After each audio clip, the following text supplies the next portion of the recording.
neighborhood threatening to kill police. Todd Pyro joins us live with the plea for them to leave. Todd? Ainsley, good morning. The city's police chief pushing for a peaceful end to all this. The protesters putting barricades in the middle of the road, standing guard around the clock and threatening to shoot police officers who approach. The chief fears they have an arsenal at their disposal. This occupation can be solved easily. Put down your weapons and allow the neighborhood to return to peace and order. Earlier this week, 7 people were arrested for allegedly attacking officers, throwing rocks, and damaging police cruisers. Now, this encampment is around what's called the Red House on Mississippi. Activists vowing to stick up for the family who was evicted over the summer after the house went into foreclosure. This is not a story about an autonomous zone. This is a story of systemic oppression. It's historic. It's built in 1896.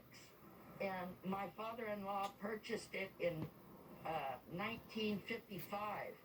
My husband had grown up here. The city's mayor gave the authority for officers to use all lawful means necessary to prevent an autonomous zone from forming. This neighborhood has seen rapid gentrification over the last 20 years. Tensions, of course, now reaching the boiling point. Steve? Thank you very much, Todd. Meanwhile, YouTube announced a ban on videos disputing the results of the 2020 presidential election. In a blog post, YouTube said they will, quote, start removing any piece of content that misleads people by alleging that widespread fraud or errors changed the outcome of the general election. Here with more on that, the president of Turning Point USA, Charlie Kirk. Charlie, good morning to you. Good morning. Thanks for having me. You bet. So apparently it does not impact the videos that are there now, but anything posted after Wednesday, if it calls into question anything regarding the election, they're just going to hit a button and it's going to disappear. Yeah, which is really concerning. This is close to home for us. You know, we do daily content on YouTube, and after the election, we started to publish content that has had millions and millions of views, just asking questions about the irregularities. And now YouTube has implemented this arbitrary set of guidelines, nothing new, from the Masters of Menlo Park, where they're saying no more discussion.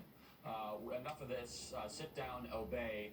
Meanwhile, you have this lawsuit that you just had a wonderful segment on of states that are also challenging the results of the election that might come all the way up to the United States Supreme Court. And here's the danger of this. As soon as you suppress freedom of speech, then you're not going to allow the best ideas to come to the surface. You're going to allow deeper, unproven internet conspiracies to all of a sudden then get spread even further. When you allow speech on YouTube or any sort of major platform, then you allow cross-examination, discussion, facts, and eventually people are going to get the truth out. And that's exactly the danger that Google is embarking on here. I'm afraid that they are relenting to a lot of the activist pressure from the left. But Charlie, there's not a lot of freedom of speech on the internet. When you think about it, think about how big tech, Twitter, Facebook, things like that, impacted the general election. There was such suppression of stories regarding Joe Biden. We did a segment on the Hunter Biden allegations. They wouldn't touch it with a 75-foot pole. No, that's right. And in fact, I was part of many of the people on social media that had our feeds suppressed, if not our accounts banned temporarily, for just sharing the New York Post article back in October. Right. Remember, some other networks and some of these big tech companies called it a conspiracy theory. Well, now we know that Hunter Biden is under active federal investigation for tax issues, and there might be even more beyond that.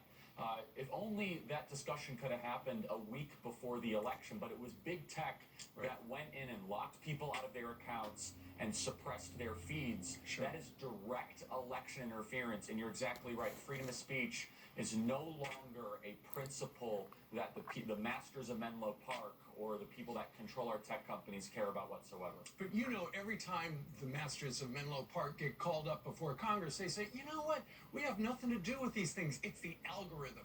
Because they think the people on the other side of the wooden desk don't understand algorithms. And actually, most people don't. But that's just an excuse. There's actually somebody, a person, who makes a decision. And we have heard from Jack Dorsey himself, who said, let's face it, Silicon Valley is way to the left. No doubt. And look, algorithms are opinions written in code. Just ask Tristan Harris, who did the phenomenal documentary Social Dilemma. I don't think I agree with him politically, but he was the one that said this excuse that tech companies are publishing with no political bias or no sort of profit motive that might be suspicious, and they hide behind the algorithm is not true. And Tristan, by the way, used to work at the senior levels of Google. So we now have dozens of whistleblowers that have come out of these tech companies that are saying this is a fake argument. There are very specific political agendas now within these multi-trillion-dollar companies. And the question we need to ask ourselves, which is why are we giving them Section 230 immunity? I'm so pleased the president is standing firm on the National Defense Authorization Act on this. And I think this is the #1 issue facing our free society. Well,